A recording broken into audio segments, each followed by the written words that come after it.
नमस्कार मंडळी, मी संध्या सप्रे. कसे आहात तुम्ही सगळे? यूट्यूबवरील अमृताचे डोही या माझ्या आध्यात्मिक चॅनलमध्ये मी तुम्हा सगळ्यांचं मनापासून स्वागत करते. आजच्या माझ्या एपिसोडचा विषय आहे निष्काम कर्मयोग भाग 2. मागच्या एपिसोडमध्ये त्याचा पहिला भाग झाला. आता दुसरा भाग चालू करते. त्याआधी मंगलाचरण म्हणते. श्रीमन् महागणाधिपतये नमः.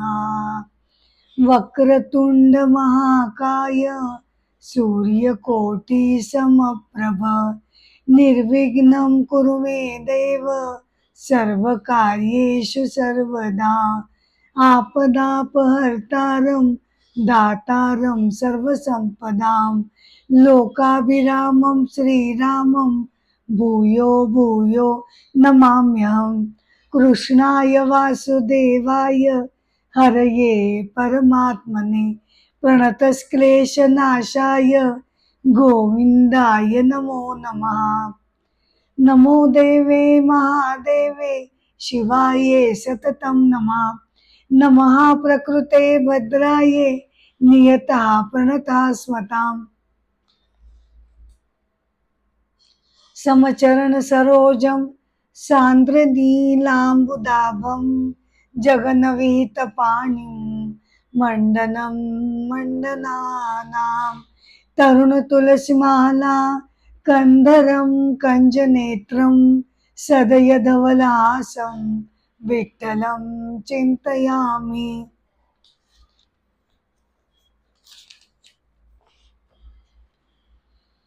निष्काम कर्मयोग भाग 2. आपण मागील एपिसोडमध्ये बघितलं की कर्मविपाक सिद्धांताप्रमाणे व्यक्तीला त्याच्या संचितामधील कर्मफळांचा जो साठा जमलेला असतो ती फळं उपभोगण्यासाठी त्याला पुन्हा पुन्हा जन्म मरणाच्या चक्रातून त्याला जावं लागतं. मग त्या जन्म मरणाच्या फेऱ्यातून कायमची मुक्ती मिळवण्याचा एक मार्ग किंवा एक साधन म्हणजे निष्काम कर्मयोग. कारण काय आहे की आपण जर म्हटलं अच्छा म्हणजे कर्म केलं की त्याची फळं मागे बसतात, मग ठीक आहे मी काही कर्मच करत नाही, तर तसं म्हणून आपल्याला चालत नाही. मनुष्याचं जीवन कर्ममय आहे, नाही का? अहो साधा श्वासोश्वास घेणं हे सुद्धा कर्मच मानलं जातं. जिवंत राहणं हे सुद्धा कर्मच मानलं जातं. मनामध्ये जे जे विचार म्हणून येतात ते सुद्धा मानसिक कर्म हे समजलं जातं. मग असं जर आहे तर आपण कर्मापासून पळून पळून जाणार कुठे? ते आपल्याला अपरिहार्यपणे करावंच लागणार आहे. मग अशा प्रकारे आता मी कर्म करायला हवं, नाही का? म्हणजे अशा प्रकारे मी आता कर्म करायला हवं की कर्म तर केलं, कर्म तर केलं, पण त्याचं फळ किंवा त्याचं बंधन माझ्या मागे लागणार नाही. अशा कौशल्यानं कर्म करणं हा आहे निष्काम कर्मयोग. म्हणजे निष्काम कर्म केलं की त्याची फळं मिळतच नाहीत का? नाही, असं नाही. अहो कर्म कोणतेही असू दे, केलं रे केलं की त्याचं फळ आत्ता नाही तर पुढे आपल्याला ते जमा होतं आणि भोगावं लागतं. परंतु निष्काम कर्माचं वैशिष्ट्य असं आहे की आपण ते कोणत्याही आसक्तीशिवाय, कोणत्याही फळाच्या अपेक्षेशिवाय ते निरासक्तपणे निर्लेप मनानं करत असल्यामुळे आपण ती कर्म आणि त्याची कर्मफळं सुद्धा ही मनानं साक्षात परमेश्वराला अर्पण केलेली असतात आणि परमेश्वराला अर्पण करून आपण ती सगळी कार्यसिद्धी करत असतो. त्यामुळे आसक्ती न ठेवता केलेल्या कर्मांची जी काही फळं येतील, बर का, जी काही फळं येतील, फळं तर येणारच, जी काही फळं येतील ती जी क्रमप्राप्त असतील ती तो योगी शांत मनानं ती स्वीकारतो आणि ती परमेश्वराला आधी अर्पण करून मग त्याचा तो ईश्वराचा प्रसाद म्हणून ते ग्रहण करतो. त्यामुळे निष्काम कर्माची कर्मफळ संचिताच्या पेटीत जाऊन बसत नाहीत आणि वर्तमान काळामध्ये हे जीवन जगत असताना सुद्धा प्रारब्धामध्ये ती जाऊन त्याचं बंधन आपल्यावर लागत नाही. हे निष्काम कर्माचं वैशिष्ट्य आहे.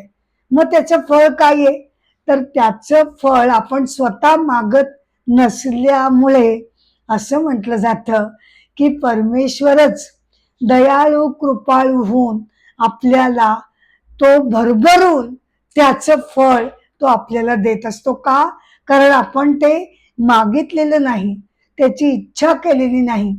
त्यामुळे उलट ते कर्मफळ परमेश्वर ठरवतो आणि ते तो आपल्याला देतो. आध्यात्मिक दृष्टीनं असं म्हटलं जातं की निष्काम कर्माचं कर्मफळ म्हणजे मनशांती, परमेश्वराची कृपा ही त्याची फळं समजली जातात. या संदर्भामध्ये ईशावास्य उपनिषदामध्ये एक अत्यंत अर्थपूर्ण असा मंत्र आलेला आहे, तो आपण बघूया. मंत्र असे सांगतो, या जगतामधील प्रत्येक आणि प्रत्येक चल आणि अचल गोष्ट म्हणजे संपूर्ण ब्रह्मांड हे सर्व जगत हे एकमेव परमेश्वर तत्वानं व्यापून राहिलेलं आहे. आणि त्यामुळे जे जे काही आहे वैभव धनसंपत्ती काही नावं घ्या, ते प्रत्येक गोष्ट परमेश्वरानं व्यापलेली आहे. त्यामुळे परमेश्वर आपल्यासाठी म्हणून बर का, परमेश्वर आपल्यासाठी म्हणून जे काही वैभव किंवा संपत्ती आपल्याला देतो, आपल्याला ठेवतो, ते खरं म्हणजे प्रत्यक्षात ते माझं नसून ते साक्षात परमेश्वराचं आहे. का? कारण त्यानंच तर हे वैभव घ्या काही घ्या सगळं त्यानंच व्यापलेलं आहे. त्यामुळे सर्वप्रथम ते त्याचं आहे आणि त्यानं कृपाळूपणे मला ते देऊ केलेलं आहे. त्याचा तो प्रसाद आहे. या कृतज्ञता भावनेनं आपण वैभव स्वीकारणं, आपण संपत्ती स्वीकारणं, आपण आयुष्य स्वीकारणं हे आपलं क्रमप्राप्त कर्तव्य आहे. आणि या कृतज्ञता भावनेनं आपण त्याचा प्रसाद म्हणून ते वैभव ग्रहण करायचे. प्रथम ते त्यालाच कृतज्ञतेनं अर्पण करून मग त्याचा आपण आस्वाद घ्यायचा आहे. त्यामुळे हे सर्व त्याचं आहे हे समजून उमजून बर का, अतिशय सखोलपणे ते समजून उमजून मग त्याचा त्यागपूर्वक उपभोग घ्यायचा आहे. उपभोग तर घ्यायचा आहेच, पण कसा? त्यागपूर्वक उपभोग. दोन विरुद्ध गोष्टी एकमेकांना जोडलेल्या आहेत.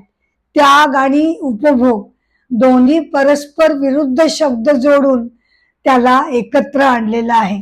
म्हणजे काय की त्यागपूर्वक उपभोग म्हणजे कसा तर त्यानं मला दिलाय, त्याच्या कृपेमुळे मला आज वैभव मिळालाय, या कृतज्ञतेनं आयुष्य स्वीकारणं आणि त्याला अर्पण करून प्रसाद म्हणून ते ग्रहण करणं.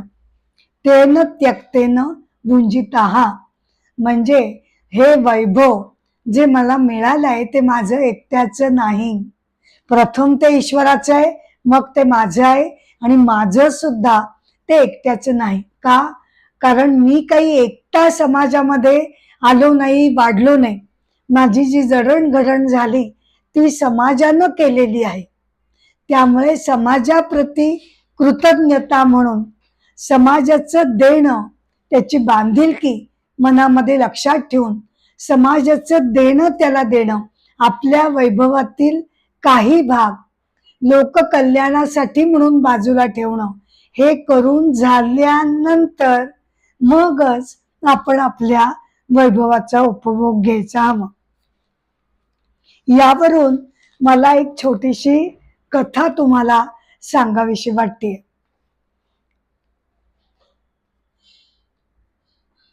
श्रीयुत दादा इदाटे, बर का, श्रीयुत दादा इदाटे, भिकू रामजी इदाटे, जन्म 1949, रत्नागिरी येथे जन्म झाला. पद्मश्री या श्रेष्ठ पुरस्कारानं 2023 मध्ये त्यांच्या समाजकार्याबद्दल त्यांना सन्मानित करण्यात आलं. तसेच अनेक पुरस्कार त्यांना मिळालेले आहेत. विवेकानंद सेवा सन्मान पुरस्कार, आमटे प्रेरणा पुरस्कार त्यांना मिळालेला आहे. त्यांनी शिक्षकाचा पेशा स्वीकारलेला होता, पण मग आदिवासींच्या कल्याणासाठी त्यांनी आपलं संपूर्ण आयुष्य त्यांना अर्पित करायचं ठरवलं आणि त्यांनी शिक्षकाचा पेशा त्याचा त्याग केला आणि आदिवासींच्या हक्कासाठी, त्यांच्या कल्याणासाठी, त्यांच्या विकसनशील कामासाठी त्यांनी स्वतःला झोकून दिलं.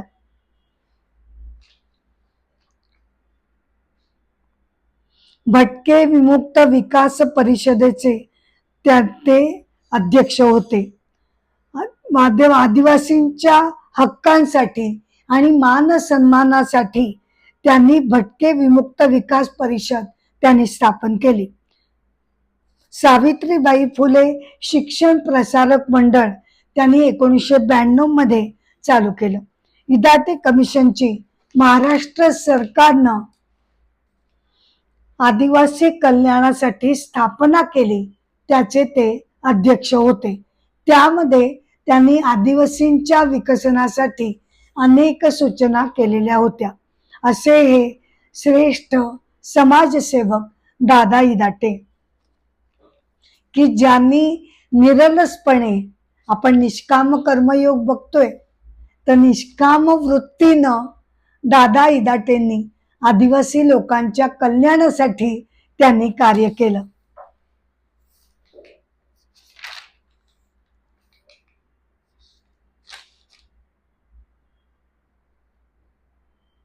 आता निष्काम कर्माचा मुख्य तत्वज्ञान काय आहे, की तुम्ही आसक्ती न ठेवता ते कर्म करा. मग ही आसक्ती आसक्ती आसक्ती म्हणजे काय, नेमकं काय आहे? तर कारण काय आहे की साधारणपणे आपण मनामध्ये काही इच्छा ठेवूनच कार्य करत असतो की नाही. मग हे आसक्ती नको म्हणजे काय, तर त्यामध्ये असं म्हटलं जातं, काही थोडीफार माफक अपेक्षा ठेवणं हे चुकीचं नाही. आसक्ती त्याला केव्हा म्हटलं जातं, की जेव्हा मनुष्याचा आग्रह सुरू होतो, मला एवढंच कर्मफळ हवं, असंच हवं, तसंच हवं, आत्ताच हवं, मलाच ते मिळायला हवं, असा अट्टहास सुरू झाला, आग्रह सुरू झाला, दुराग्रह सुरू झाला, हट्ट सुरू झाला, की त्याला आसक्ती म्हटलं जातं. च च च लावून जेव्हा मनुष्य अधिकारवाणीनं असंच हवं, तमकंच हवं, असं जेव्हा ईर्षेनं ती कामना मनामध्ये ठेवायला लागतो, तेव्हा त्याला आसक्ती म्हटलं जातं. आणि ती आसक्ती नको असं अध्यात्म सुचवतो. कारण काय आहे, हे अमुकच हवं, तमुकच हवं असा एकदा आग्रह सुरू झाला की मग त्याला मर्यादा राहत नाही. बघता बघता छोटीशी आपली कामना, इच्छा बघता बघता कधी उग्र रूप धारण करते हे आपल्याला कळत नाही. मग तो अट्टहास सुरू होतो, दुसऱ्यांच्या वैभवाची असूया वाटायला लागते, ती कॉम्पिटिशन मनामध्ये सुरू होते. त्याला मिळालं, मलाही तेवढंच मिळालं पाहिजे, त्याच्यापेक्षा जास्त मला मिळालं पाहिजे, असा दुराग्रह, अभिमान सुरू होतो. ईर्ष्या मनामध्ये निर्माण होते, द्वेष निर्माण होतो. असे अनेक विकार मनुष्य त्यांनी पछाडला जातो आणि मग ती महत्वाकांक्षा साधी सुधी न राहता हळूहळू त्याचं आपल्या पापचरणांकडे आपलं लक्ष जायला त्यानं सुरुवात होते. जीवघेणी स्पर्धा सुरू होते. त्यामुळे अशा प्रकारची आसक्ती नको असं म्हटलं गेलेलं आहे.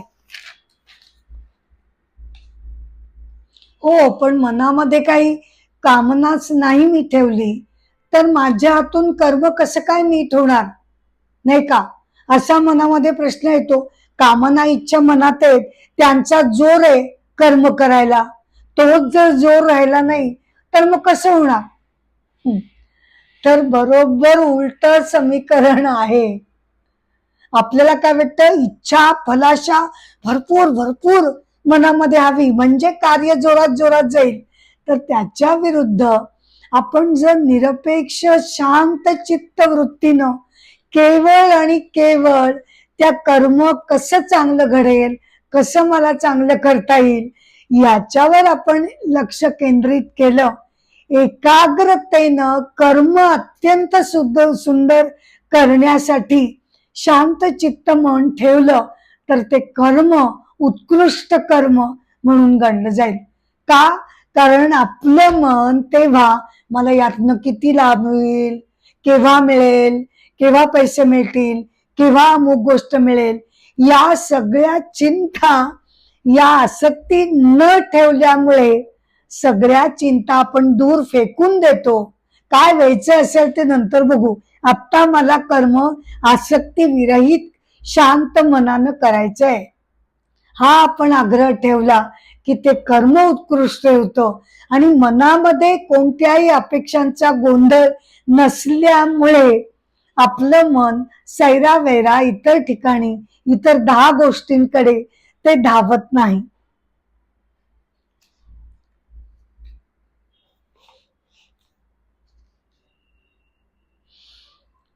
आता कर्माचे मुख्य प्रकार काय पडतात ते आपण बघूया, पण त्याआधी एक पुराण कथा मी इथे सांगते.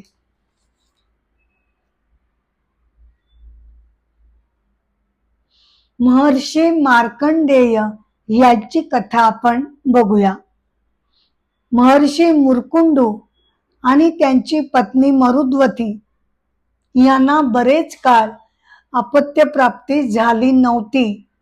म्हणून अपत्य प्राप्तीसाठी त्यांनी भगवान शिवशंकरांची मनापासून आराधना केली, उपासना केली, कठोर तपस्या केली. त्यांच्या तपस्येनं भगवान शिवशंकर प्रसन्न झाले आणि त्यांनी दर्शन दिलं.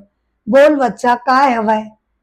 त्यांनी सांगितलं, ठीक आहे, तुला अपत्य प्राप्ती होईल, पण एक गोष्ट आहे, तुला अल्पायुषी पुत्र हवाय की दीर्घायुषी हवाय? दीर्घायुषी पुत्र जर हवा असेल तर तो दीर्घायुषी असेल, पण तो जरा बुद्धीनं तो कमी असेल.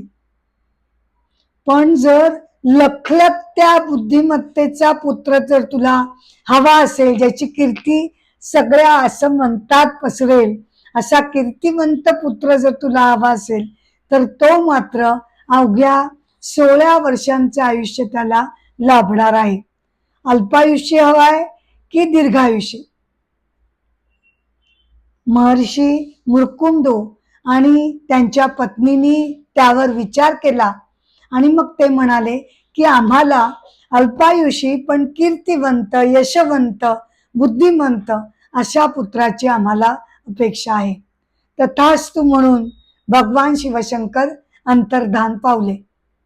काही काळानंतर मरुद्वतीला अतिशय सुंदरसा पुत्र झाला. तो इतका काही तीक्ष्ण बुद्धिमत्तेचा होता की अगदी लहान वयातच त्याच्या विद्वत्तेची चर्चा सगळीकडे व्हायला लागली. बघता बघता त्याची कीर्ती सगळीकडे पसरू लागली आणि त्याचे आई वडील अत्यंत समाधानानं त्याची कीर्ती न्याहाळू लागली. होता होता होता मार्कंडेयांना 16वं वर्ष लागलं. भगवान शिवशंकरांचा वर वर की शाप, एक प्रकारे वर एक प्रकारे शाप आठवला आणि 16व्या वर्षानंतर मार्कंडेय ऋषींच्या वडिलांनी अंगणामध्ये बर का एक अघटित गोष्ट झाली. त्या दिवशी पहाटे उठून मार्कंडेय बाहेर आले, अंगणामध्ये ते आले. बघतात तो काय, तिथे त्याचे वडील चितेची तयारी करत होते. काय, चितेची तयारी ते करत होते शांत मनानं. मार्कंडेयांचं हृदय चरकलं आणि त्यांनी विचारलं, हे भल्या पाटे तुम्ही हे काय करताय?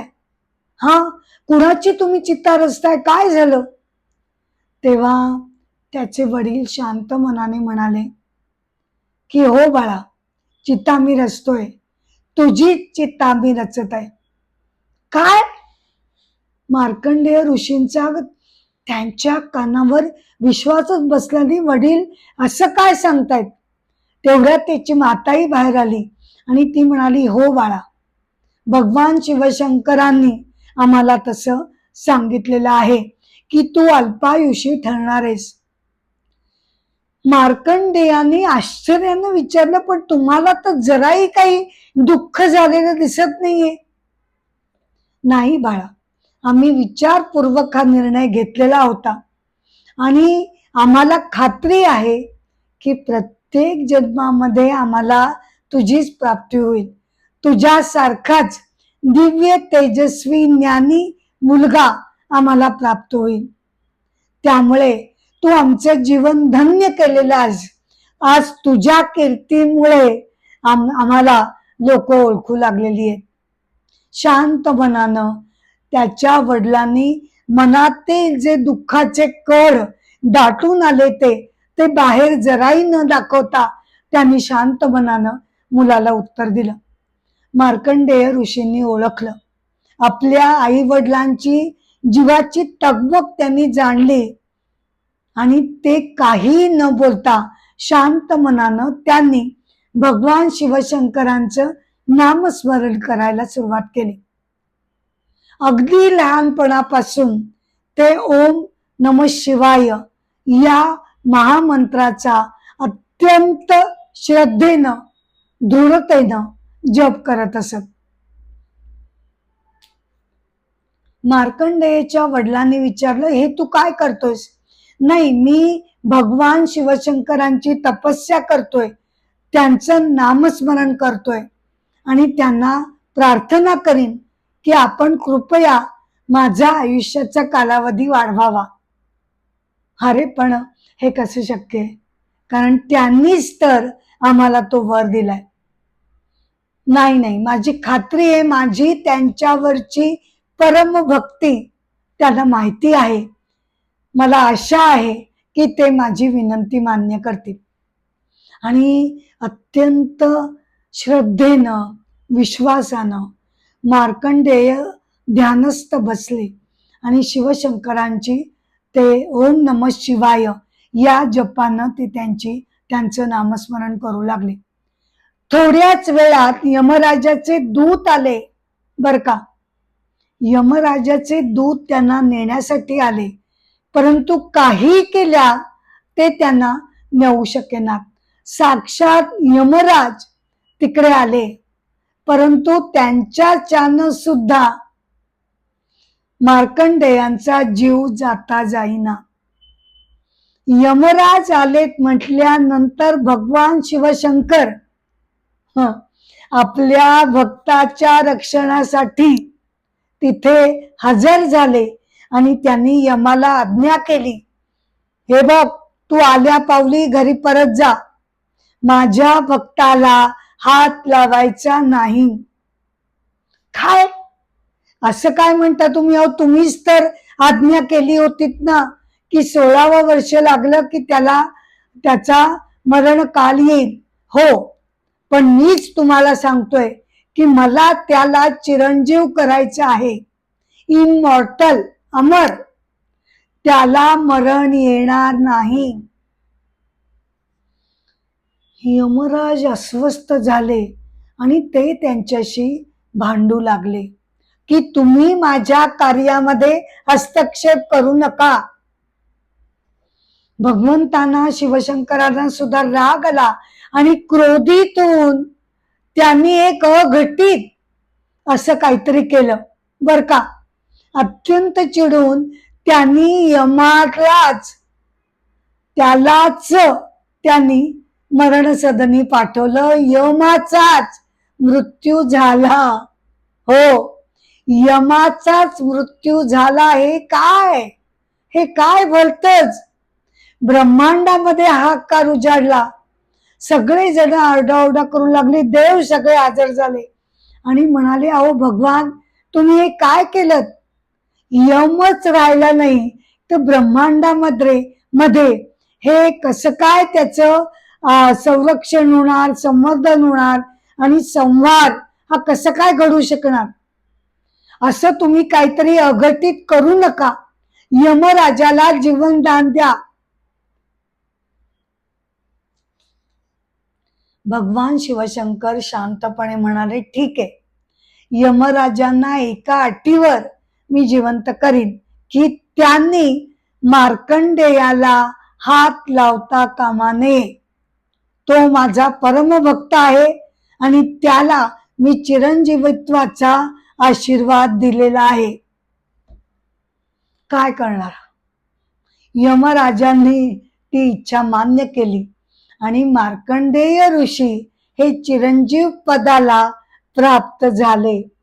त्यांनी जो ओम नमः शिवाय हा जपमंत्र केला त्याला महामृत्युंजय जप असं त्याच्या पुढे म्हटलं गेलं, असं त्याला ओळखलं गेलं.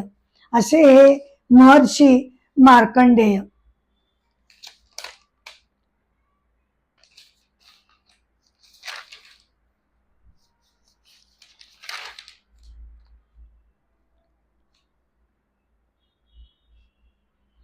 आपण निष्काम कर्माबद्दल बोलतोय तर कर्माचे ठळक 3 प्रकार आपण बघूया.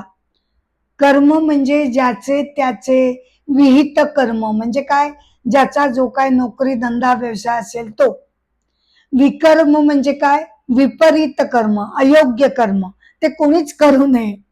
आणि अकर्म कशाला म्हणतात तर काय आहे ना की कर्म कसं आहे हे केवळ ते काय आहे, त्याची कृती काय आहे याच्यावर ठरलं जात नाही, तर त्या कर्माचे परिणाम जे मागे पडतात शुभ अशुभ त्या परिणामावरून ते कर्म कसं आहे हे ठरवलं जातं. त्यामुळे कर्म करून सुद्धा जर का त्याचं बंधन मागे पडणार नसेल तर त्याला अकर्म असं म्हटलं जातं. अकर्मचा शब्दशः अर्थ काय होतो, कर्मशून्य राहणं. पण नाही, तसा खरा अर्थ नाही.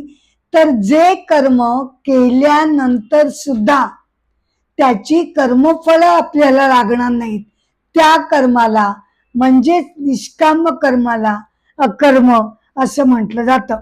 हीच ती निष्कर्म सिद्धी होय.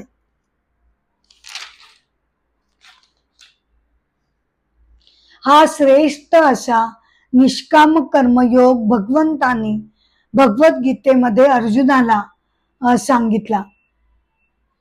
भगवद्गीता अध्याय 4 श्लोक 1 आणि 2 मध्ये ते म्हणतात की हा खूप प्राचीन ही परंपरा आहे आणि मी प्रथम सूर्याला म्हणजे विवस्वानाला तो सांगितला आहे. सूर्य हे निष्काम कर्माचं प्रतीक मानलं गेलेलं आहे. मग त्यानंतर श्वेतद्वीपावर भगवंतांनी तो नारदाला सांगितला.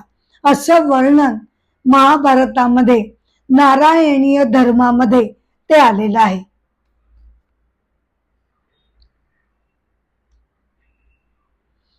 आता होतं काय की आपण समाजामध्ये वावरताना संसारामध्ये पडल्यानंतर सांसारिक जबाबदाऱ्या स्वीकारताना आपली कर्तव्य पार पाडताना आपल्याला असं वाटतं की आपल्याला त्या कामाचा मोबदला तर मिळायलाच हवा, तरच समाजाचं माझं पालन पोषण होईल. मग आता इथे तर सारखं आपलं निष्काम कर्माचंच गोडवं गायले जाते. हा, निष्काम निष्काम निष्काम कर्म करा. अरे मग एखाद्यानं जर लोक कल्याणाचंच कार्य करायचं ठरवलं तर त्याचा आणि त्याच्या संसाराचा सगळा निर्वाह लागणार कसा? हा, त्याचं कसं भरण पोषण होणार? तर त्यावर गीता अध्याय 9:22 मध्ये भगवंतच त्याचं उत्तर देतात.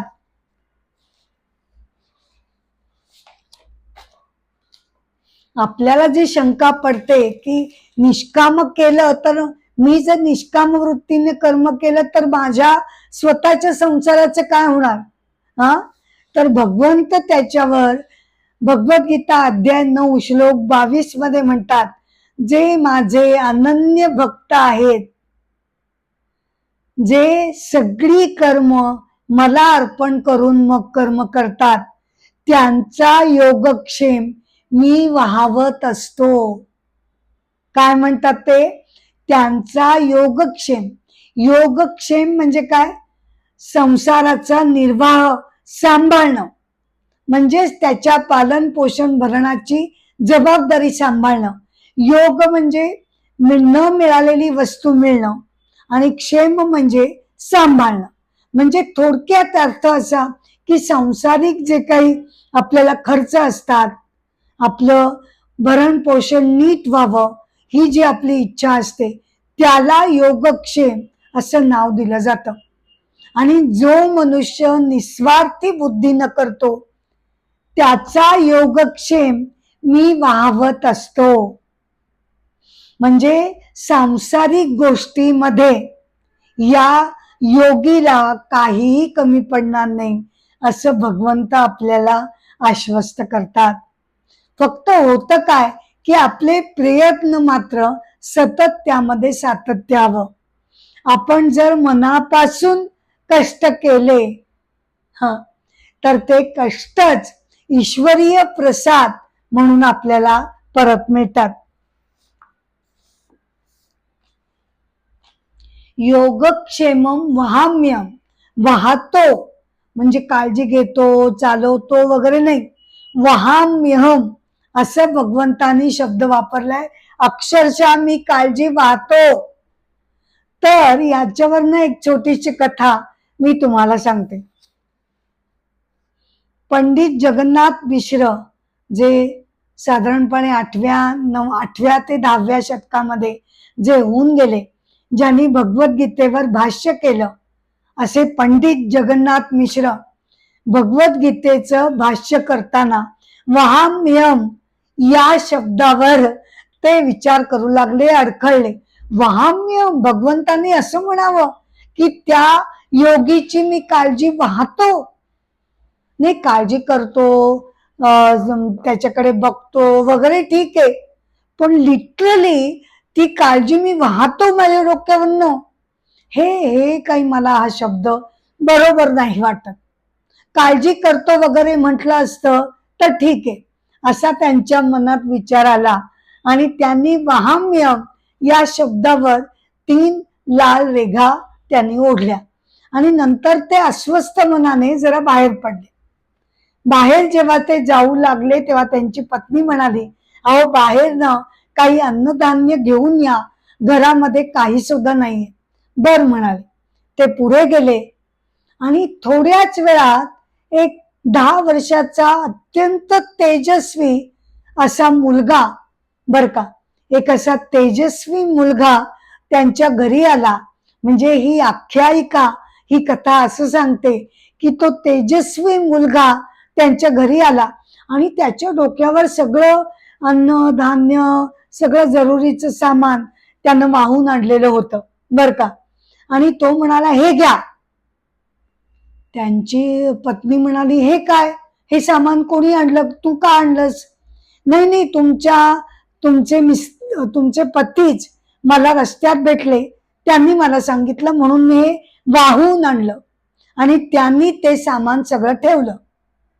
तो परत जायला निघाला तेव्हा त्याच्या गालावर 3 रेघा, असं जणू काही रक्तानं खरचटल्यासारख्या 3 रेघा त्या पत्नीला दिसला आणि त्याने विचारलं, काय रे बाळा, हे काय झालं गालावर? काय झालं? तुमच्या पतींना विचारा काय झालं ते. माझ्या पतींना? त्यांनी काय केलं? ते ते अतिशय प्रेमळ स्वभावाचे, ते काही तुला असं जखमी करणार नाहीत निश्चितच. पत्नी म्हणाली, हो का? आल्यावर विचारा त्यांना. असं म्हणून तो मुलगा बाहेर निघून गेला. थोड्या वेळाने जगन्नाथ मिश्रा घरी आले. बघतो तर काय, अन्नधान्यानं सामान सगळं भरलेलं होतं. अरे, हे कोणी पाठवलं? त्यांनी विचारलं.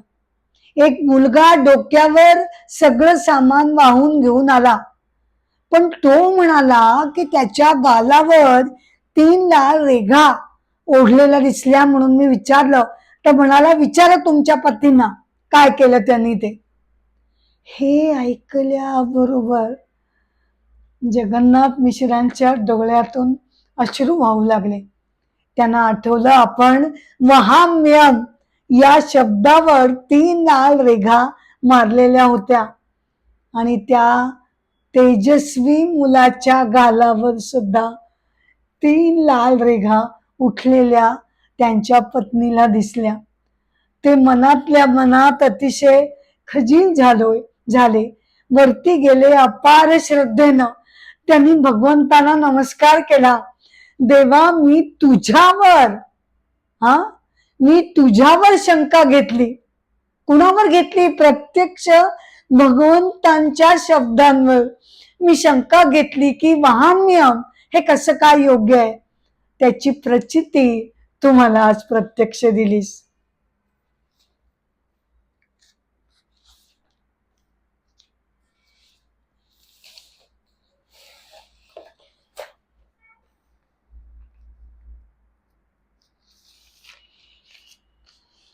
म्हणजेच त्याचा अर्थ काय आहे की जो लोककल्याणासाठी निस्वार्थ बुद्धीने तळमळून काम करतो, त्याच्या संसारामध्ये त्याचं सुद्धा काही अडत नाही.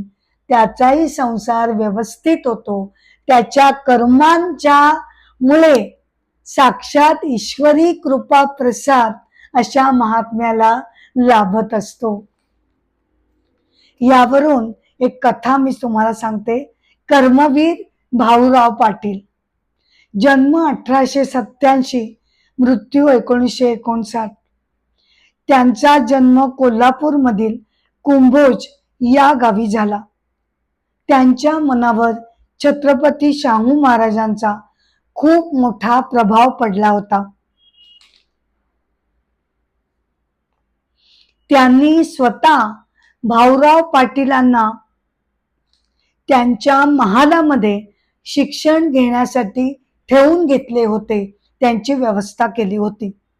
नंतर कर्मवीर भाऊराव पाटलांनी 1919 मध्ये गरीब विद्यार्थ्यांच्या राहण्याच्या सोयी करता हॉस्टेल उभारलं आणि त्यानंतर पुढे रयत शिक्षण संस्थेची त्यांनी स्थापना केली. ज्या संस्थेतर्फे गरीब लोकांसाठी भाऊरावांनी 108 शाळा काढल्या, 3 कॉलेजे त्यांची निर्मिती केली. त्यांच्या या अतुलनीय निस्वार्थी निष्काम कार्याबद्दल त्यांना भारत सरकारनं पद्मभूषण देऊन त्यांना सन्मानित केलं. पुणे युनिव्हर्सिटीने त्यांना डिलीट ही मानाची पदवी त्यांना सन्मानानं देऊ केली. प्रत्येक गावामध्ये शाळा असावी, शिक्षक असावा आणि त्यांना व्यवस्थित शास्त्रशुद्ध ट्रेनिंग दिलं जावं, यावर त्यांचा कटाक्ष होता. असे कर्मवीर भाऊराव पाटील.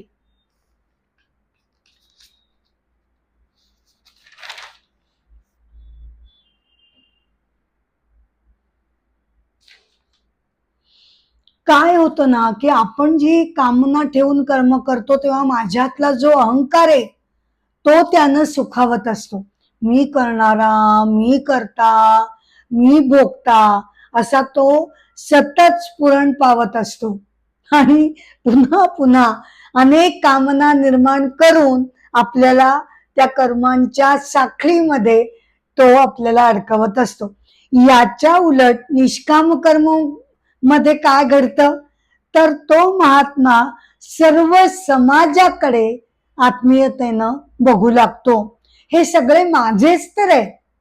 या अत्यंत आपुलकीच्या, करुणेच्या, प्रेमाच्या भावनेतून अत्यंत सहजपणे, बर का, त्याला कुठचाही अट्टहास नाही करावा लागत किंवा लोकांकडे ढोंग म्हणून मी करतोय असा अट्टहास त्याला करावा लागत नाही.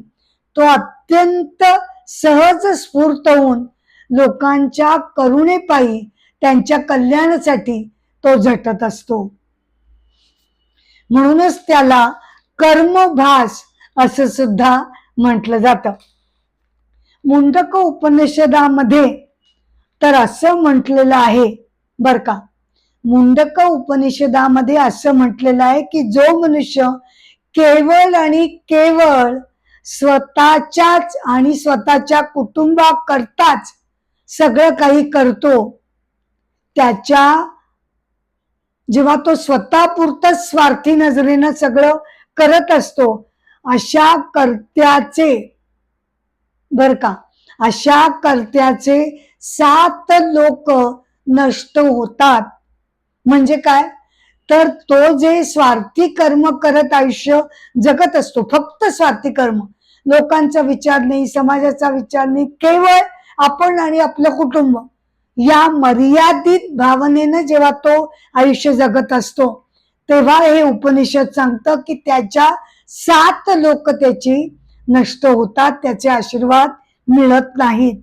7 लोक म्हणजे काय, तर 7 पिढ्या त्यांना आशीर्वाद मिळत नाहीत.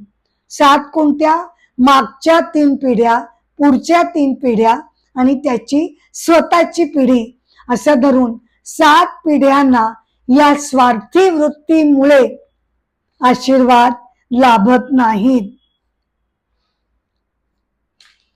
आणि म्हणून प्रत्येकानं स्वतःच्या कुटुंबाचं पोषण करतानाच समाजाचा सुद्धा थोडाफार तरी विचार करायला हवा. त्यानं जसा जमेल तसा दान धर्म करायला हवा, वैश्वदेव यज्ञ करायला हवा. आता वैश्वदेव यज्ञ हा पूर्वी प्रचलित होता. म्हणजे काय, तर वैश्वदेव यज्ञ म्हणजे पूर्वी जेवण किंवा भोजन तयार करून झाल्यानंतर त्यातला एक भाग, 1/3 भाग बाजूला काढला जाईल. त्यातला परत एक भाग त्या अग्नीमध्ये तो तूप टाकून त्याचं शुद्धीकरण केलं जाईल आणि उरलेला वाटा हा अंगणामध्ये पशुपक्ष्यांसाठी ठेवला जाईल. आणि थोडा भाग जर कोणी अतिथी दारासमोर आला तर त्याला देता यावं यासाठी आपल्या अन्नातला वाटा काढून ठेवला जाईल. हे एवढं कठोरपणे मुंडक उपनिषदामध्ये सांगितलंय की 7 लोक म्हणजे 7 पिढ्यांना आशीर्वाद मिळणार नाहीत. हे कठोरपणे सांगण्याचं कारण असं की आपण समाजामध्ये राहतो, सगळ्यांच्या भल्याचा विचार आपण करणं अपेक्षित आहे. सामाजिक बांधिलकीचं सूत्र, अहो एवढंच काय, पशु पक्षी, पर्यावरण, झाड, वृक्ष या सगळ्यांची सुद्धा काळजी घेणं आपल्याला अपेक्षित आहे. हे अगदी फार पूर्वीपासून, उपनिषदांपासून, यज्ञांपासून सगळं सांगितलं गेलेलं आहे. म्हणूनच पंचयज्ञ ही संकल्पना विकसित झाली होती. पंचयज्ञ म्हणजे काय, यामध्ये सगळ्या घटकांचा विचार केलेला आपल्याला दिसून येतो. ब्रह्मयज्ञ म्हणजे मनुष्यानं आपापला अभ्यास, स्वाध्याय सगळं व्यवस्थित करावं. देवयज्ञ म्हणजे काय, होम हवन, थोडीफार पूजा, प्रार्थना, यज्ञयाग हे मनुष्यानं अवश्य करावेत. पितृयज्ञ म्हणजे आपले पितर जे होऊन गेले त्यांच्या प्रती कृतज्ञता ठेवून त्यांचं स्मरण करून त्यांचं तर्पण श्राद्ध करावं. भूतयज्ञ यामध्ये वैश्वदेव यज्ञ येतो, जो आता आपण बघितला. भूतयज्ञ यामध्ये पशु पक्षी प्राणी सगळ्यांचा यामध्ये विचार केलेला आहे. वृक्ष झाड पानं फुलं सगळ्यांची काळजी आपण घ्यायला हवी. आणि शेवटचा आहे अतिथी यज्ञ. दारासमोर जेव्हा अतिथी येतो तेव्हा त्याला विनमुख न पाठवता काही ना काहीतरी त्याच्या हातावर देणं हे आपलं कर्तव्य आहे. म्हणजेच पंचयज्ञ या सूत्रातून मनुष्यानं आपला संसार चालवताच सगळ्या घटकांची जबाबदारी अंशतः का होईना आपण घ्यायला हवी. हे सामाजिक कर्तव्य सांगणारे हे यज्ञ आहेत. हेच ते निष्काम कर्माची ही रूप आहेत.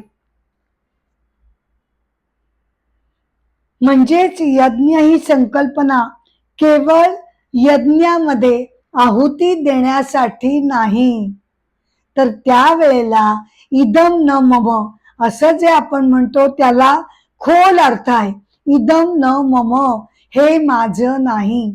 म्हणजेच काय सांकेतिक अर्थ काय, तर मला जे जे काही वैभव प्राप्त होतं ते संपूर्णच्या संपूर्ण माझं नाही. त्यामध्ये थोडासा वाटा समाजाचा आहे, तो मी मान्य करून त्याचं समाजाचं ऋण म्हणून मी कृतज्ञतेनं त्यांना तो भाग देणं गरजेचं आहे.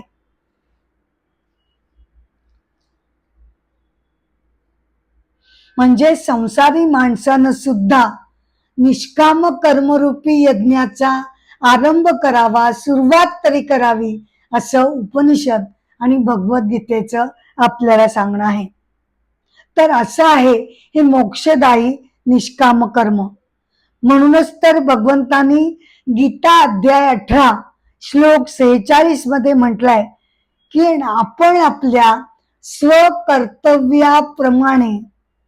मग तो व्यवसाय असेल नोकरी धंदा असेल, आपापलं कर्तव्य निष्ठेनं नीतीपूर्ण करून त्यामधील वैभवाचा थोडा भाग समाजाप्रती ठेवून आपलं संसाराचं चक्र आपण निष्ठेनं चालवावं. हे कर्तव्यरूपी जो यज्ञ आहे बर का, कर्तव्यरूपी आपला जो यज्ञ आहे तो भगवंतांचा त्यांचं स्मरण ठेवून त्यांना समर्पित करावा. केवळ पूजा अर्चा प्रार्थनेमध्येच मनुष्यानं घडून जाऊ नये, त्याबरोबरीनं ते करावंच, पण त्याबरोबरीनं आपापली कर्तव्यरूपी यज्ञ सुद्धा प्रत्येकानं करायला पाहिजे. अशा परमेश्वरार्पण बुद्धीनं आपण वागलो तर आपल्याला निश्चितपणे सिद्धी प्राप्त होते.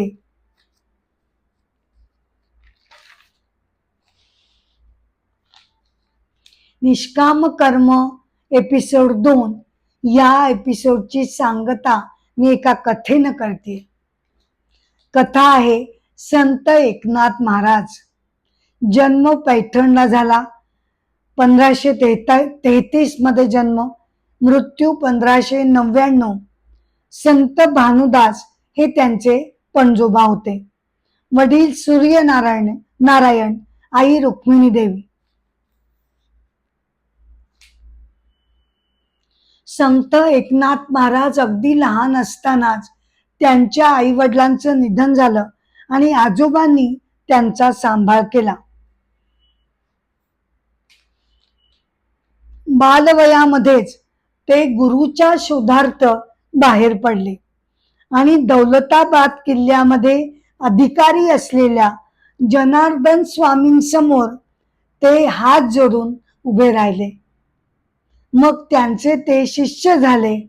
त्यांनी त्यांची सेवा केली आणि असं म्हटलं जातं की त्यांच्या अत्यंत मनोभावे सेवा केल्यामुळे जनार्दन स्वामी हे दत्तभक्त होते. त्यामुळे साक्षात दत्तात्रेयांनी एकनाथ महाराजांना दर्शन दिलं असं सांगितलं जातं. भारूड, जोगवा, गोंधळ या लोकसाहित्याच्या आधारे त्यांनी समाजामध्ये जनजागृती केली. एकनाथी भागवत हा त्यांचा प्रसिद्ध ग्रंथ आहे. ज्ञानेश्वरीची प्रत शुद्ध करण्याचं अनमोल कार्य त्यांच्या हातून घडलं. त्यांनी समाजाचा उद्धार करण्यासाठी मनापासून तळमळीनं अनंत प्रयत्न केले, असे संत श्रेष्ठ एकनाथ महाराज. या एपिसोडची मी सांगता करत असले तरी निष्काम कर्म भाग 3 मी लवकरच तुमच्या भेटीला घेऊन येणारच आहे. अनेक विषय घेऊन मी पुढे येतच राहणार आहे. मी तुम्हाला सगळ्यांना नम्र विनंती करते की कृपया अमृताचे डोही या माझ्या आध्यात्मिक चॅनलला कृपया तुम्ही शेअर करावं, लाईक करावं, सबस्क्राईब करावं, ही माझी नम्र विनंती आहे. एपिसोडची सांगता मी गजरानं करत आहे. जय जय राम राम कृष्ण हरी हरी, जय जय राम राम कृष्ण हरी.